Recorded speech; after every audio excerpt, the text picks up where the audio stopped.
Hey everybody, welcome back to the show. We have E.G. Enga, author, writing a children's book series called Children of the Chapel. Let's go.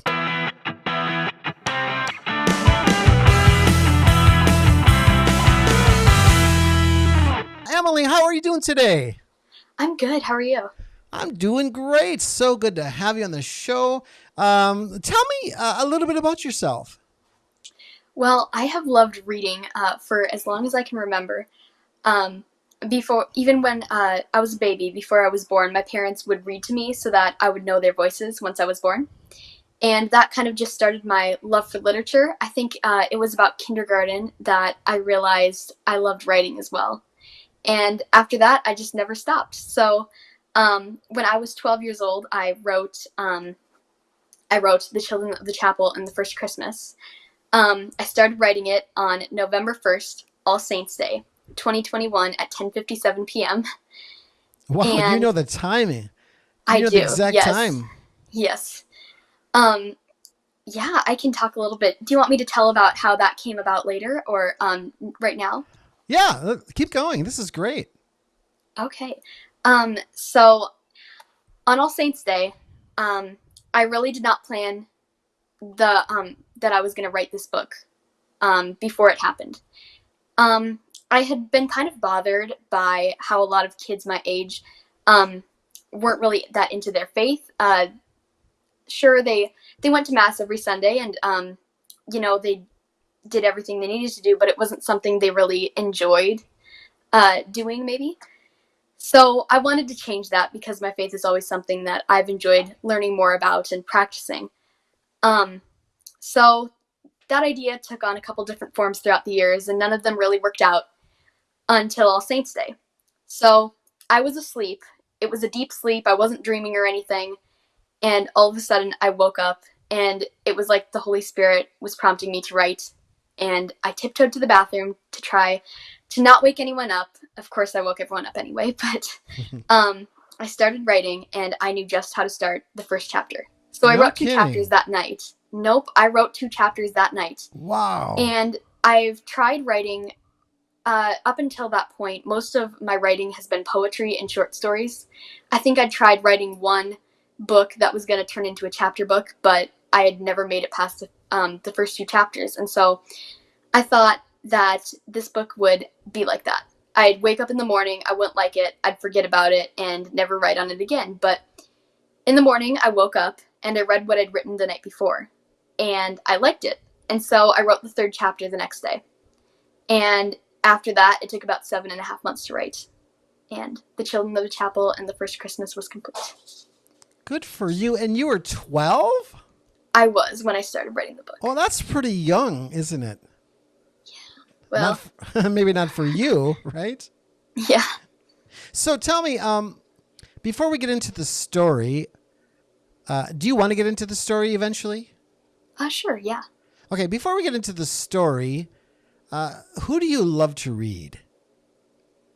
Well, some of my favorite authors and authors that have kind of inspired me on my writing journey from the time I was very young, probably around kindergarten, have been Mary Fabienne Windiette. She writes little biographies of the saints.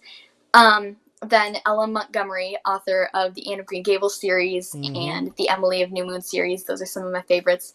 Raymond Arroyo, Kate DeCamelo, Shannon Messenger, Frances Hodgson Burnett, Beverly Lewis. All of these authors, I feel, really shaped my writing journey and my journey as a reader, too. And I feel like those, as I get older, I'm going to continue to find new authors who are my favorite authors, and they will continue to shape and form my writing journey as I grow older. And I know that that's going to evolve a little bit, and so I'm excited to see what happens with that. Like, one of my new favorite authors is Therese Judiana. I actually found her through my publisher, and she is an incredible author and an incredible person. She writes the Ransom trilogy, which I just read, which is amazing. What's the most surprising thing you've learned while writing? Hmm. I wouldn't really say that much surprised me while I was writing, other than how long it would take and the writer's block. I had never, well, I'd only written short stories before and poetry, like I mentioned before, so I'd never really Mm-hmm. experienced writer's block before because I'd never worked on a project long enough to experience writer's block. Sure. So I feel like, but the writer's block only came on later in the book. I think around chapter 11 it kind of set in. So I was kind of surprised that that was happening since I felt like I knew exactly what needed to be written, but yeah, I guess I didn't. So that was kind of frustrating, but I did get through it eventually. And other than that, I feel like just aspects of the writing, or not the writing, excuse me, the editing and publishing processes surprised me. Most specifically, just the length, like how long you'd have to wait to hear back from a publisher, Mm-hmm. um, or from some publishers at least. I guess I shouldn't say all publishers, but and then with the editing, just how hard editing would be. I mean, I thought that it would just be some grammatical stuff, but and mostly for this book, that was the extent of it. Just a few grammatical things, a few sentences that I wanted to tweak just a little bit. But there was one chapter that I decided to take out after getting some advice from one of my first editors. It really didn't fit the storyline, and it was kind of cliche, I guess. I can realize that now, but it was really hard for me to recognize at the time because this character that I'd introduced in that chapter had really become like family to me, just like all of my characters that I've written are. And so it was really hard to take her out. Could you go through the main characters of your story? And did you model any of the characters after someone you know? Yes, so I can go through the characters first, but I did also model some after people I know. Okay. So the main characters are Miriam, Joseph, John Paul, and Zelly Langford. They are four siblings. Miriam is almost 13 in the book. Joseph is 11, John Paul is 9.5, and Zelly is 8. And so they are the main characters of the book, and then some other characters include um, townspeople of Bethlehem. Some work in the market. They get to meet the gatekeeper as they enter the city. Some get to meet the shepherds, and others get to meet the innkeeper. And of course, the Holy Family plays a central part in the book. I did model some characters after people I know later on in the book. For example, I forget which page it's on. I believe it's in chapter 11 or 12. But I mentioned one of the children's teachers. And although I don't specifically put someone I know into a story, Mm-hmm. I did model this character after three people I know. Two have been teachers that I just absolutely loved, and another is a friend of mine who is a sister. And so I borrowed her name for the character. Great answer. You're very articulate, by the way. Oh, thank you. So it appears to me that faith is important to you. Yes. Tell me about your faith. Well, it's always been a big part of my life. When I was little, I loved to watch on EWTN the kids shows. Mm-hmm. So Truth in the Heart, My Catholic Family, and My Time with Jesus played on our TV all the time. And that kind of really sparked my interest in that. And of course, my parents and my grandparents, who are very strong Catholics as well, helped to shape that. They would read me stories of the saints and Bible stories. And as I got older, I guess just started learning more about it independently. I would like to read books on those topics, especially about the lives of the saints. And my homeschooling curriculum, for a while I was homeschooled, and it was a Catholic homeschooling curriculum. So everything in it, even down to like the stories that you read in English and the sentences that you had to diagram, would be like a broken up story of the life of a saint. So let's go back in time. How old were you when you wrote your first short story or poem?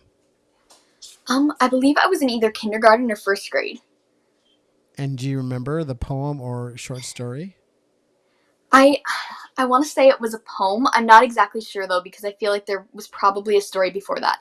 But the first writing project I really remember was a poem. And I just found a bunch of words that rhymed and put them at the end and then kind of filled in between. So it didn't make a whole lot of sense, but it was kind of fun nonetheless. And since then, I feel like I've improved my writing a little bit. And unfortunately, my art skills have never really improved. So I did find an amazing illustrator to do I understand. the illustrations in the book. And do you still write short stories? Sometimes, not really. I feel like for the past few years, I've really been putting a lot of energy into this project. And now I'm working a lot on the second book as well. Well, as soon as I get the inspiration from the Holy Spirit, that is. But I did have some time to just kind of sit back and write some short stories in a creative writing class that I took towards the end of the year in school. So that was fun. I felt like I got really creative with that, and it kind of, I don't know, it just kind of felt good to do something that I hadn't done in a really long time and kind of practice that more. I do still write poetry quite often, so yes. And do you plan on publishing any of your poems as well someday? Possibly. I've thought about it, but I'm not exactly sure how to do that. I haven't figured it out yet, and I don't have enough poems that at least kind of go together to put them into a book. So, yeah, maybe someday. Okay. So the book Children of the Chapel, who is your target audience, and what do you hope they take away from reading it? Well, my target audience is 2nd through 6th grade, but of course anyone older can read it and anyone younger can read it as well. And if they can't read yet, then maybe their parents could read it to them. It's really a great story for all ages. I know a lot of adults who have enjoyed it as well. I don't really have a lesson or a moral that I want them to take away, but I do hope that when they close the cover of the book, they have really just a better appreciation and love for their faith, and kind of for the true meaning of Christmas as well. I know that it helped me a lot with that as well. So just to really get into the Christmas spirit. So one of your motives is faith. You want young people, 2nd grade, 3rd grade, 6th grade, to go deeper into their faith. Is that correct? Yes. I feel like to really have that lifelong interest in your faith. Of course, you can have it at an older age, but I feel like it's so important to give younger children that exposure to their faith. And then they can learn more about it as they grow older. I know that my faith formation started at a very young age, and I want other people to have that same experience and love for it. What are some of the faith challenges in your life right now? I feel like just finding enough time, I guess, to practice it. I'm not talking about going to Mass or anything. My family goes to Mass every Sunday. But finding time to maybe pray in the evenings is tricky. Maybe not so much now in the summer, but in the fall and in the spring and winter when I have a bunch of activities and schoolwork going on, it's a little harder to find time for that then. Okay, so you finished the book, and now you have to find, maybe an editor first. Did you find an editor? Yeah. I did, yes. Well, first I just looked over the book myself. I read through it, and there was actually once I finished the actual book, there were several parts from a different character's perspective that I wrote and then added in. And once I was done with that, I edited it myself. Then I showed it to my mom and my grandma, who both looked over it for me. And then a few of my teachers were very generous, and even though it was summer, they spent their summer helping me edit my books. So that was really awesome. That's very mature, honestly, to have that many people look at it. Good for you. And so the book got edited. I suspect did you make any revisions? I'm just curious. Yes, I made several. They were mostly just grammatical things, or I better put a comma there, that kind of thing. The only major revision, the only way the storyline majorly changed, was when I did take that one chapter out and had to get rid of that one character. However, I am going to bring her name back for the second book. So. Oh, cool. I feel like part of the reason I put her in the first place was just because I just really, really liked the name. And I wasn't entirely sure at that point if it was going to be a story, like a series. So I wanted to get the name in there before the book was over, and I just kind of rushed it. I didn't give her time for character development, and I'm very glad now that I took her out. Okay, I feel like you're teasing us. Can you share the name of the character, or are you going to make us wait? I'm going to make you wait, and then once the second book's out, you guys will have to guess which character it was. Okay. Okay, so now the book is edited. You had several people read it. and now it's you have your final copy. How did you pick a publisher? Talk about that process of finding a publisher that was willing to work with you. Because what year did you actually write this book? 2021, and since it was later in the year, it went some into 2022. Okay, so It was finished in the summer, in June 2022. I suspect during 2020 and 2021 there are a lot more books written because of what was going on in the world. So Yes. it might have made it a bit more difficult. So so what happened? You found tell us how you found a publisher and what was that like? Well, I just went online and researched, and I had a whole big list of publishers, and many of them were not accepting submissions. And so I would cross those off, and then for the few that were accepting submissions, I I sent them an email and I submitted my manuscript, but some required more than just the email. Like there was one place that had me write a proposal and that had to be 10 pages long, and they also had me send in a resume. So that was. Wow, a resume at the age of what, 13, 14? Yeah. No kidding. Yeah. What was that like? I mean, It was kind of tricky because I was very afraid that they would throw it out since I hadn't had any real job experience yet.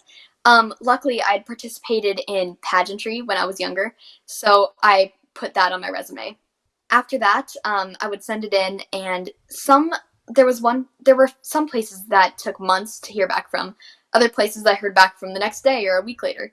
Um, and I was rejected a few times at first. And I felt really defeated because I thought, well, where do I go now?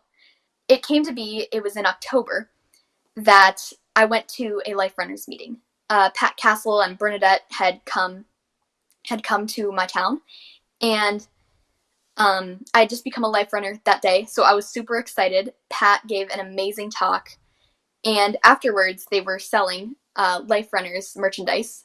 One of those items was a devotional. So I bought the devotional, and when I got home, I flipped through it, and I saw that there was a logo on the side of a publisher that I had never seen before. So I just kind of made a mental note to look it up later. I didn't really think about it for a while. And when I was flipping through the devotional, I'd actually forgotten about this until yesterday. There was an entry about waiting for God's timing to be right. And I feel like that devotional just really spoke to me and brought me a lot of peace. And I was able to, I guess, trust in God's plan more. And it was on Christmas break that there were a few publishers, 3 publishers that I submitted to. And they were the last 3, and one of those was en route, which was on the Life Runners devotional. So I submitted to the 3, and the other 2 rejected me almost immediately. And I figured that was what En route had done too. However, 2 months went by and I never heard anything. So I thought, well, that's weird. You know, they probably rejected me and that's why they haven't gotten back. Mm-hmm. But I'm going to email them or call them and just be sure. It was a Friday afternoon after school, and we were in the car, and I called En route Books and Media. They picked up, and they said, we never got your manuscript. So I sent it again.